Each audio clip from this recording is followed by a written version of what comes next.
Welcome back to the Cat Knit Podcast. My name is Grace. Today is Friday, July 7th. It is crazy that we're 7 days into July. What is that?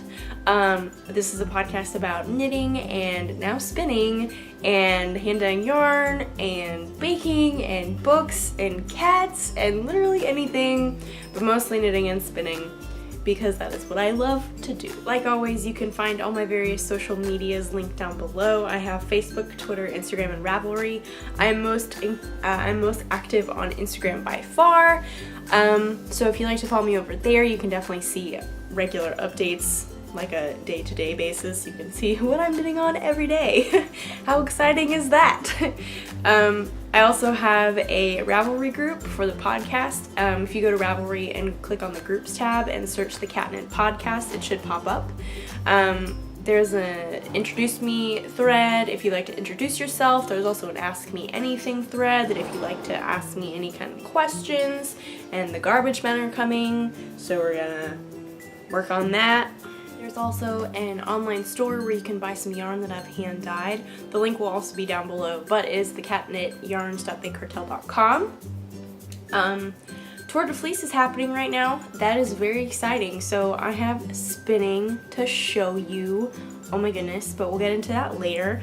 Also, there's been a Stephen West thing brewing, which is also very exciting, but I'll also get into that later. It is early in the morning, but it is very hot.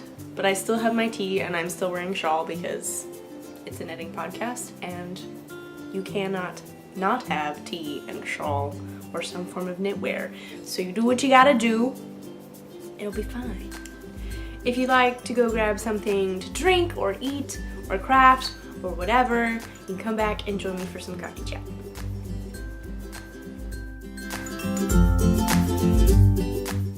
So this week might be slightly on the light side, just because this past week, though it has been fun, has just been kind of like a bit random because it's not been the normal week schedule. Because on Tuesday, if you were in America, happy 4th of July. I hope you had a wonderful 4th of July. My husband and I went to a very fun fireworks thing on Monday night, so we could be home on the 4th of July and protect our cat, so he was not scared, which was good. But I hope you had a wonderful 4th of July. But because that happened, the work week was a little off, so crafting didn't quite happen the way I wanted it to, but that's okay. You know what? I got some crafting done. Because something fun and exciting happened. Two things, because there's Tour de Fleece and I have a squeaky chair. That's not the exciting thing. Second thing is that Stephen West announced that he's going to be doing a West Knits fade along, which is like, the minute I saw that, I woke up to it and I was looking on my Instagram and I saw it and I was like, I don't care what I have on my needles, but I have to do that because that sounds like so much fun. I will link to his Fade Along Ravelry group where it's got all the rules and all the information and the hashtag and places to post pictures and all that jazz. I'll link that in the show notes, so don't worry about that. So the thing is, you can pick any of his patterns, which is a lot to pick from, so that was a hard choice. And then you get to fade it, which is another hard choice because then you have to pick out however many colors. So they fade, and then like you have the anxiety of trying to figure out if like that's the colors you want. Like, are you doing a right fade? Does it look okay? Will it look dumb? But it's all worth it in the end because it's such a fun thing to do. I love putting colors together, but at the end, right before I like cake up some yarn, I am a little worried that it's like, will this look okay? I don't know. Fingers crossed. I hope it will. So that's kind of how I feel about my colors that I picked out. But I got a lot of really good feedback from the Fade Along group and then on my Instagram. So I feel really good about that. Positive affirmation that I picked out good colors, which is dumb, but I mean, it helps. So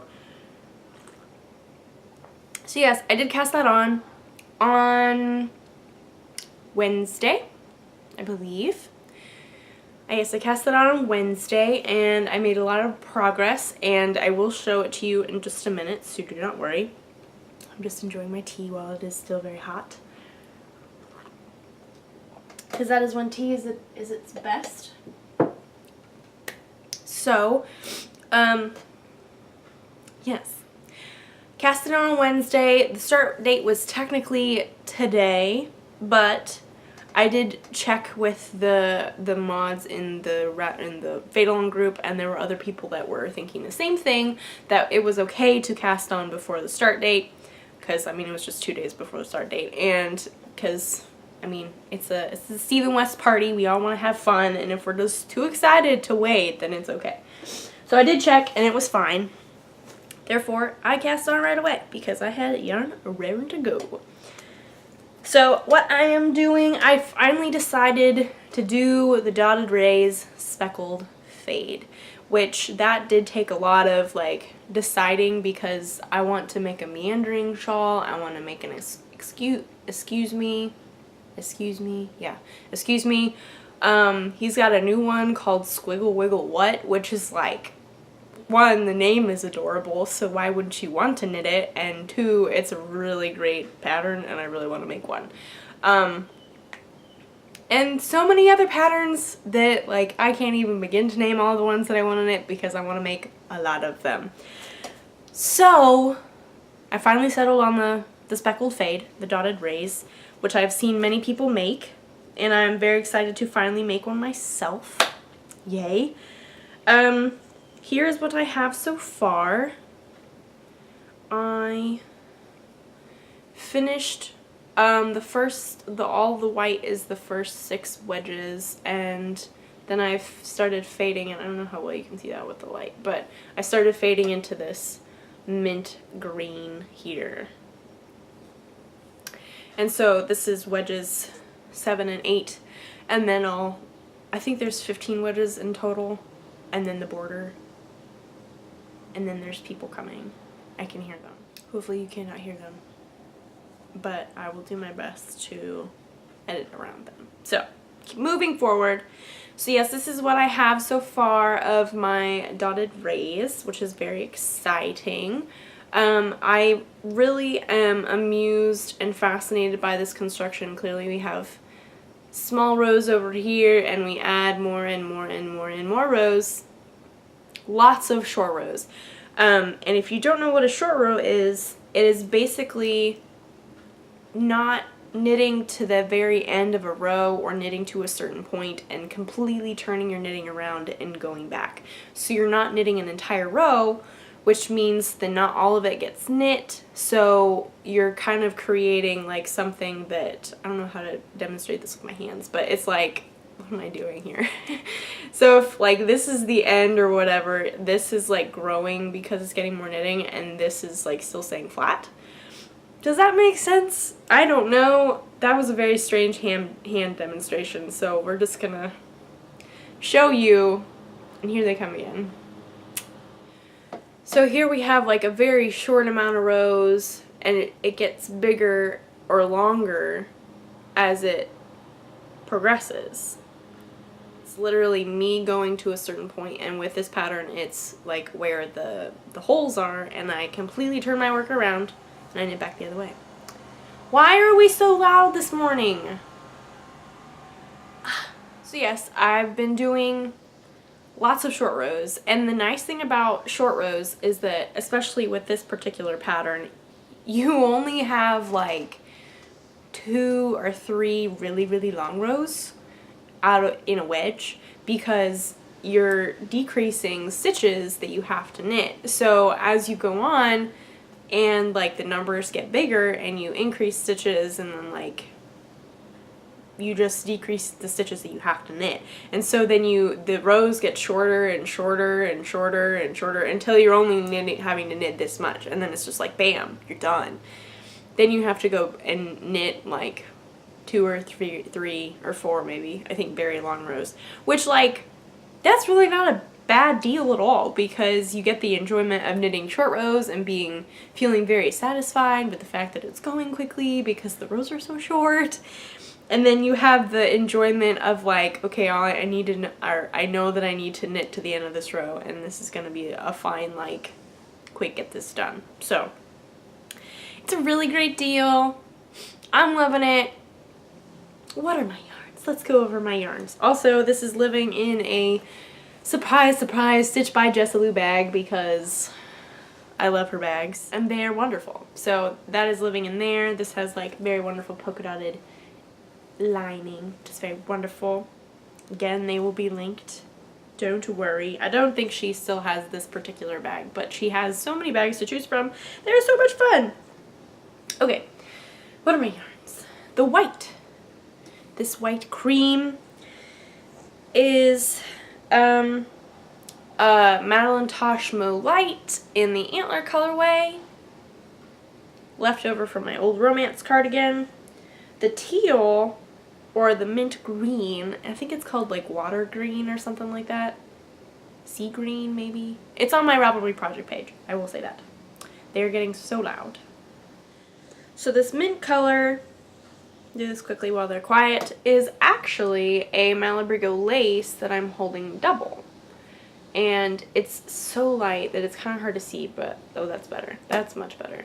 So accurate. Yes. Yes, yes, yes, yes, yes. So that's that. It's such a beautiful color.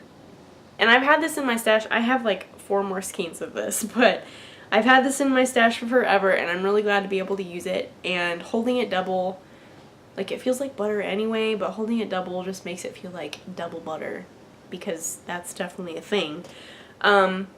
But like, it's created such a wonderful halo. I don't know if you can see that, but it's just like so fuzzy and squishy, and I love it.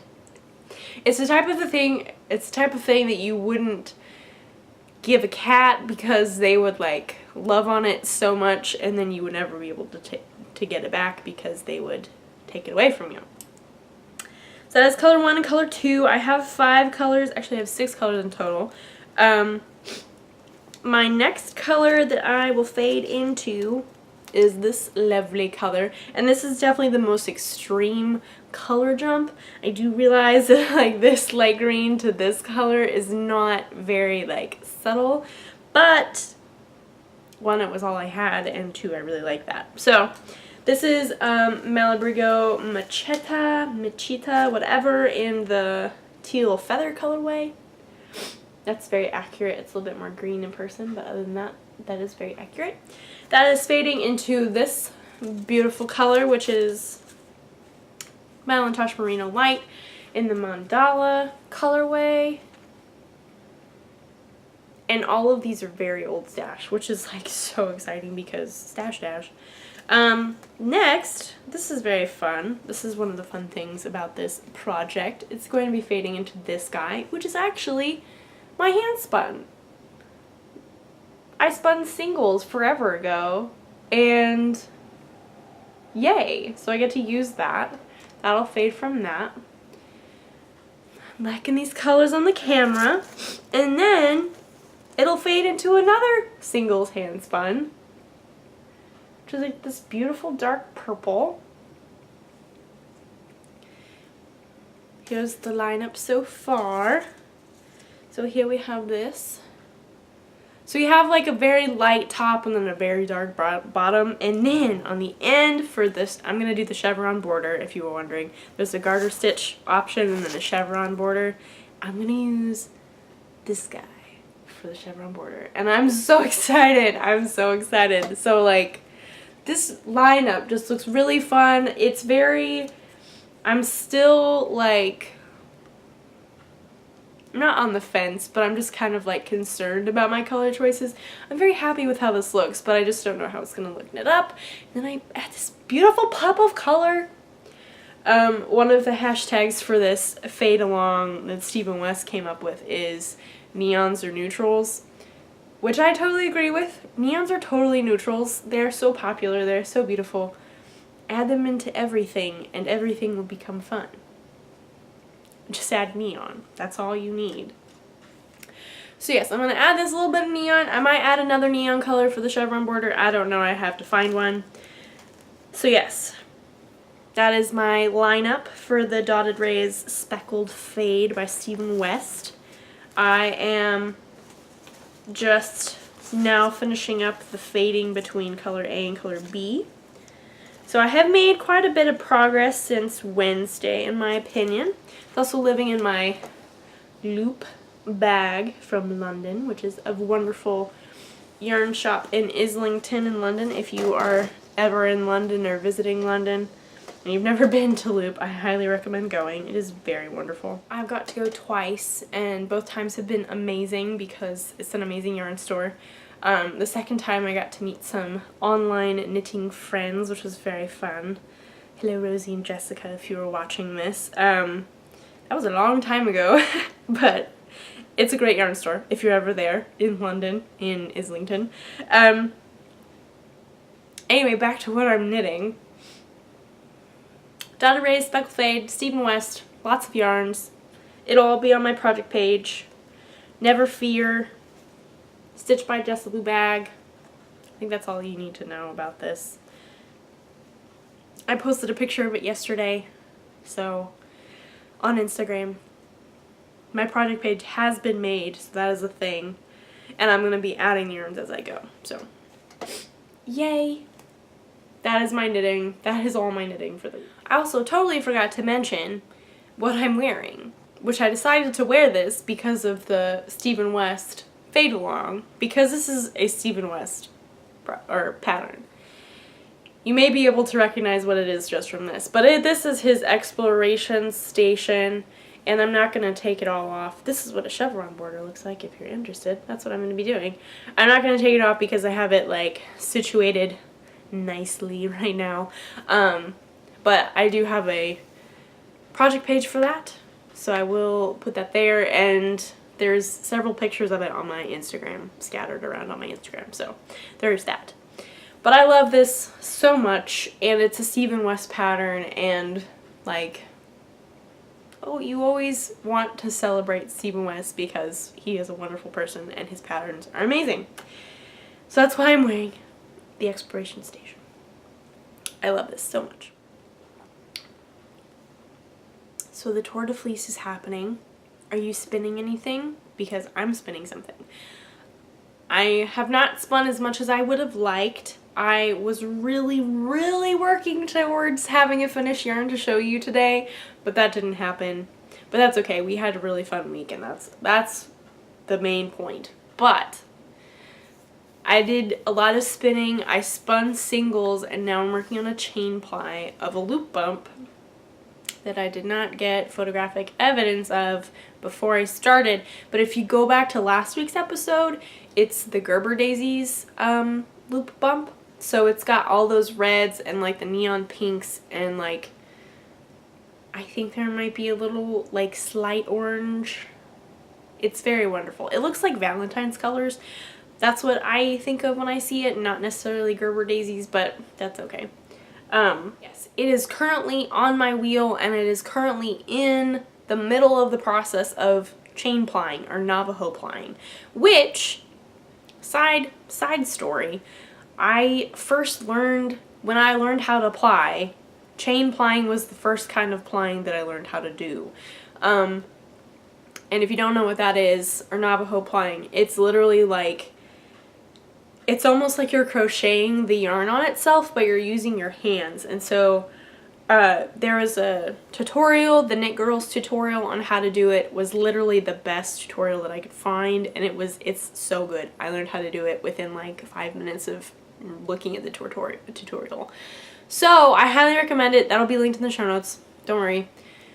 If you don't know how to do a chain ply, it's so easy, it's so satisfying, and it's really fun to just kind of like chain something on itself, especially something that you've spun. The end product of it keeps all the colors together, and I actually have examples that I can show you. So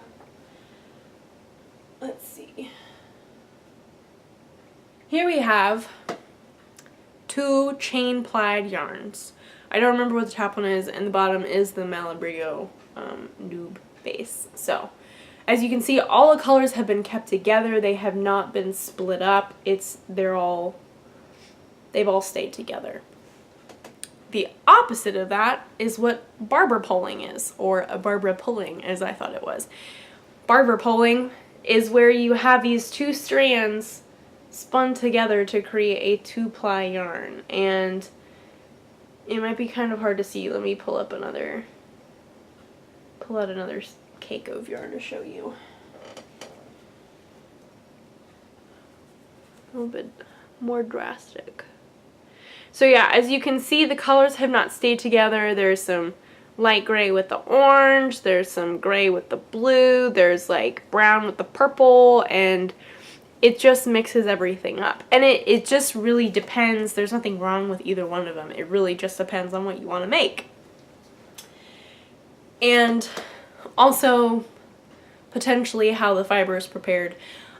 I don't know how to, I know there's a way to like be able to do 2 plies of the loop bump and then ply them together, but it's just so much easier to spin the whole thing and then chain ply it on itself. For example, I don't know if I showed you this last week, but I think I showed you one. Oh, this was the one that I showed you. This was the one that I showed you. This is the loop bump. This is also a loop bump. It just keeps all the colors very nice. It makes a very nice gradient to knit. It's very wonderful. It is my preferred way to knit or to spin a loop bump. In my opinion, that's just my personal preference. So yeah, I cannot show it to you right now at this very moment, but I'm going to get footage of it after we're done. So you will be able to see what it looks like on the wheel. That is very exciting, but it's kind of crowded right here, and my wheel is heavy enough that it would be very difficult to lift the whole thing up and show it to you. So I'm not going to do that, but I will get footage of it and put it at the end, or maybe here, I don't know. If it's not here, it'll be at the end. If it is here, it won't be at the end. But there will be something at the end regardless, because I started spinning. My husband very kindly got some footage of me spinning so you can see what that looks like, and I think there was also some shots of the cat as well, which, who doesn't love shots of a cat? I know I love them, so that's always nice. So that will be at the end for sure. But if there might be some spinning or yarn progress footage here, or it might be at the end. So just keep a lookout for that.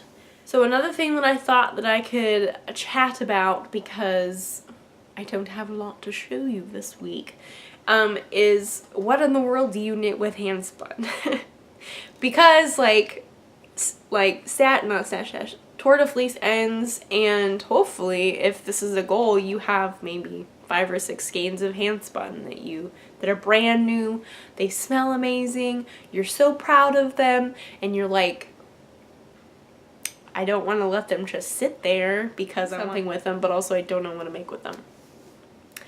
My personal favorite, or one of my personal favorites, as I mentioned last week, is to make mittens. Mittens and hats are some of the best things to make because they're really quick, they're very easy, they make really great gifts if you want to give someone with your hand spun, if they're that knit worthy. I know I have made many a hat, many a glove, a mitten, not gloves, I've never made gloves.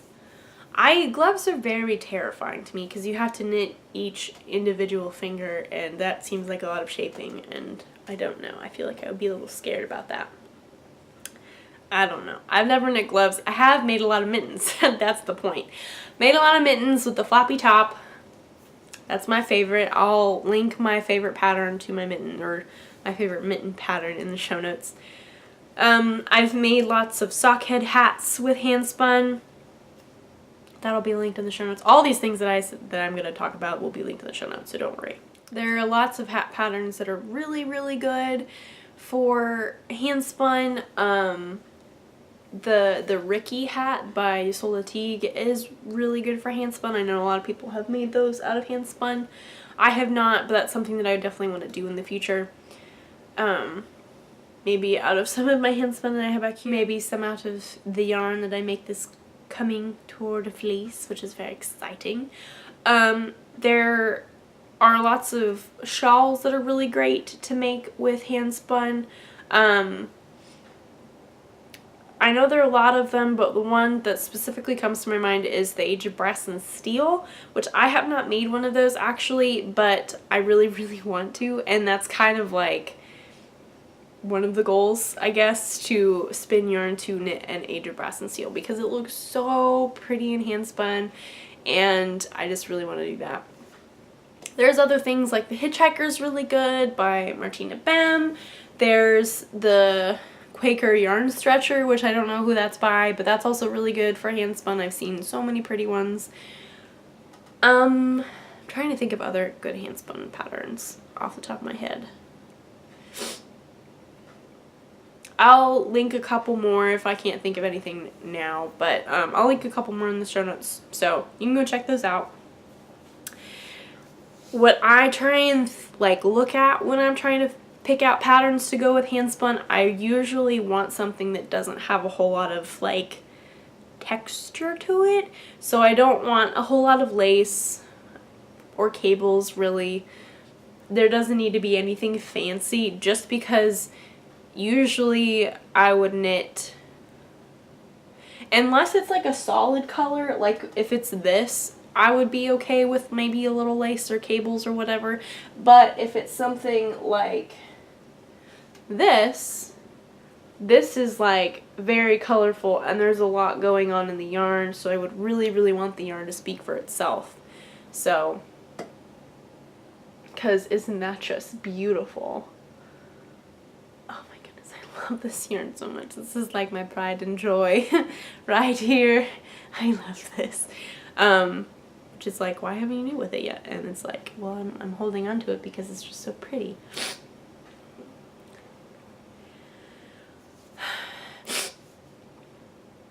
So that's something So that's something to take into consideration when you're looking at patterns for hand spun yarns, but it's really up to you. That's just my personal preference, or what I usually look for when I'm trying to pick out a pattern to use hand spun yarn for. Yardage is something that you need to take into consideration as well, obviously, as you would with any knitting project. You need to make sure that you have enough yardage. If not, then add something in.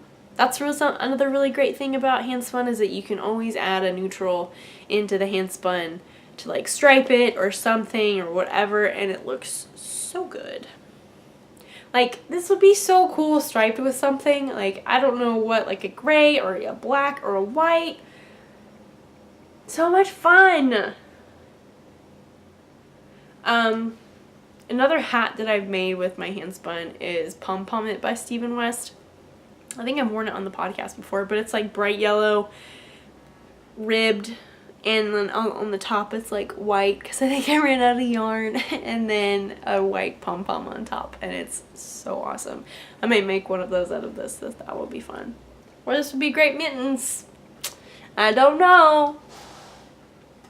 So, oh, another thing about the chain ply yarns like this where all the colors stay together, if you don't have a problem of like breaking up the colors or whatever, then that's great. You can go with anything. But if you do, if you want to keep all the colors very nice and long, go for something that has longer rows.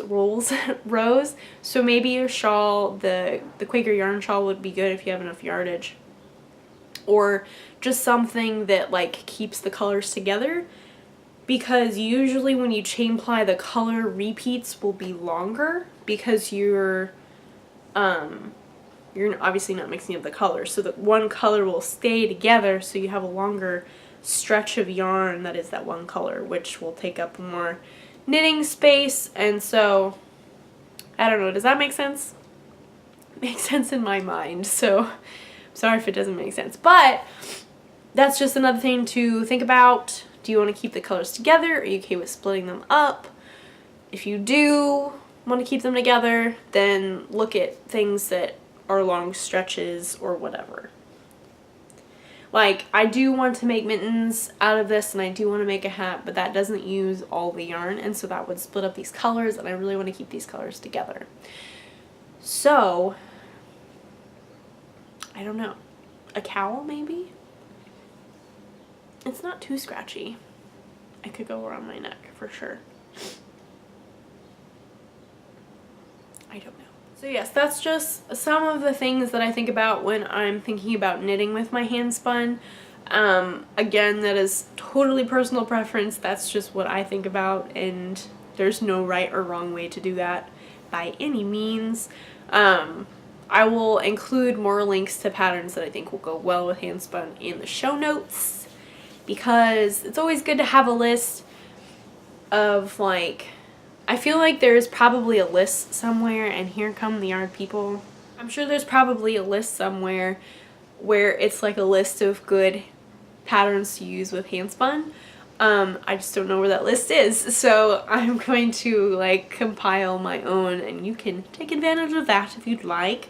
But yeah, it's just kind of like looking at a pattern and thinking about the aspects of your hand spun that you might want to use, and thinking about how it might look in that pattern, which is just fun to imagine. It's super cool. I really enjoy doing that because it's like, if I knit with this yarn, it'll look this way, but if I knit with this yarn, it'll look totally different because of the way that the yarn is spun, which is really fun. So many options. So much knitting that I want to do in so little time. Ah! Another thing I can show you, this is some very, very, very old hand spun.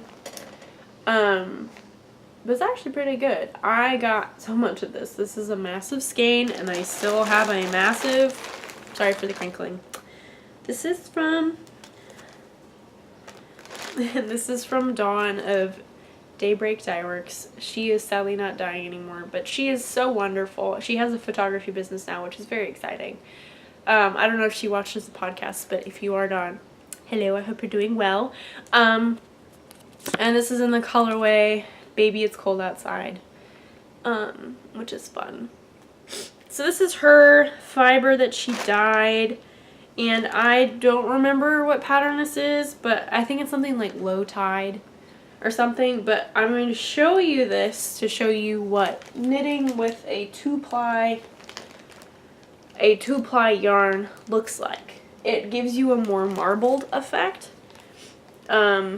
So you can see all the colors, they're kind of staying together, but also they're not, because it's two plies being knitted at the same time. And you can kind of see that there.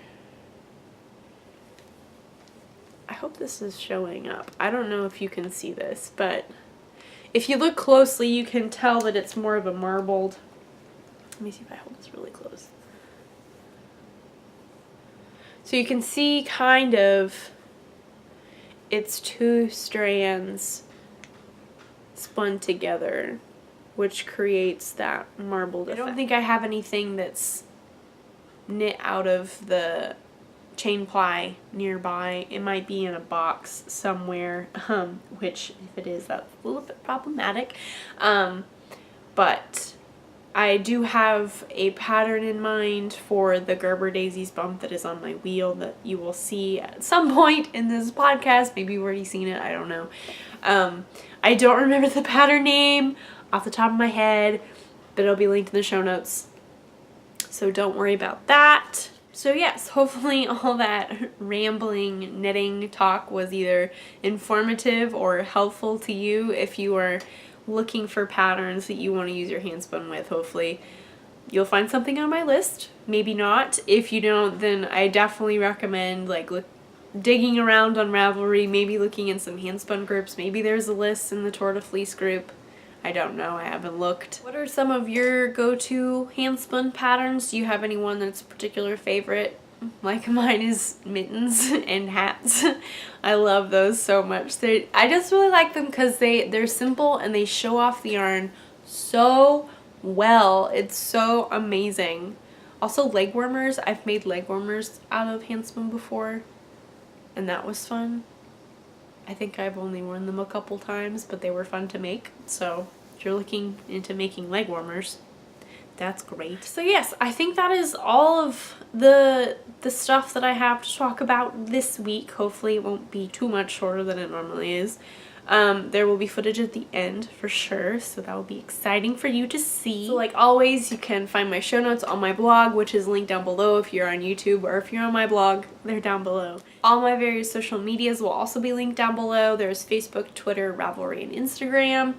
There's a Ravelry group for the podcast. If you go to Ravelry, click on the groups tab and search the Cat Knit Podcast, it'll pop up.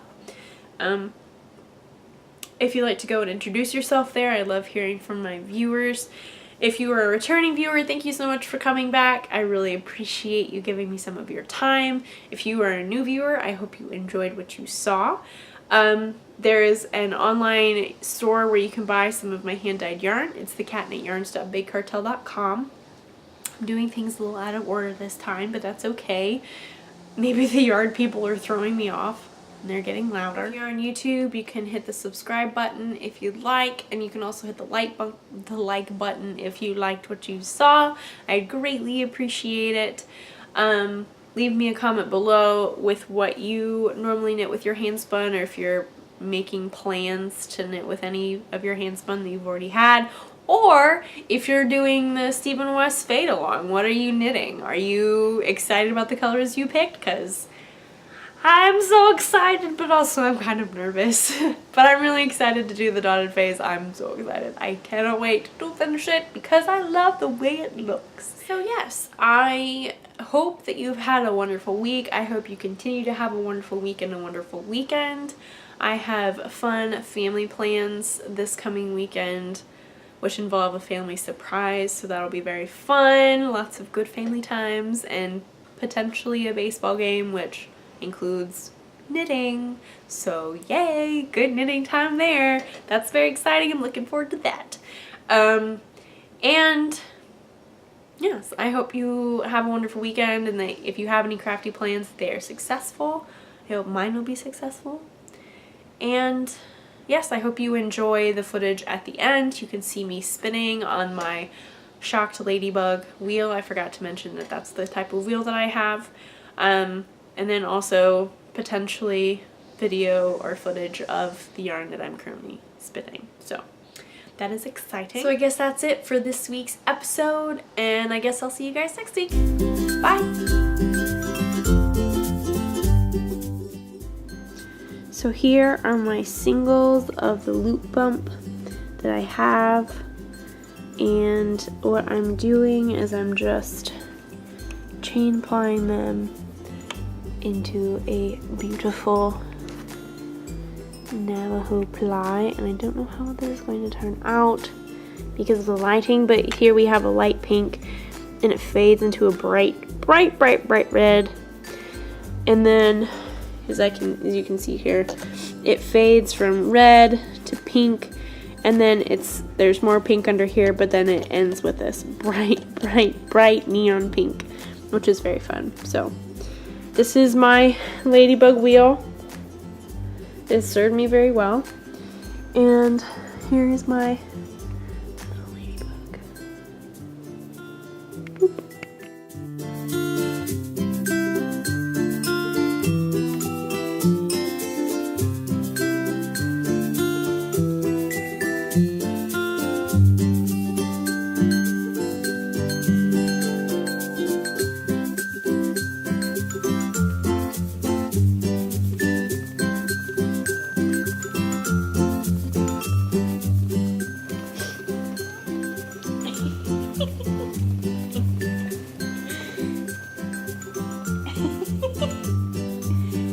Birdie. Birdie.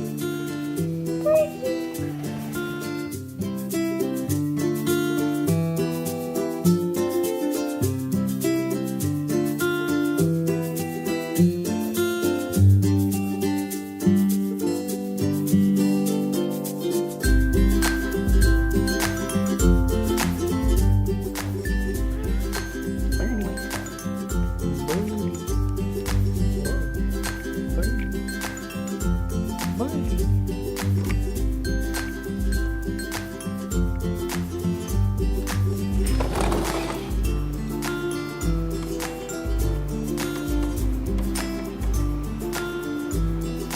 you.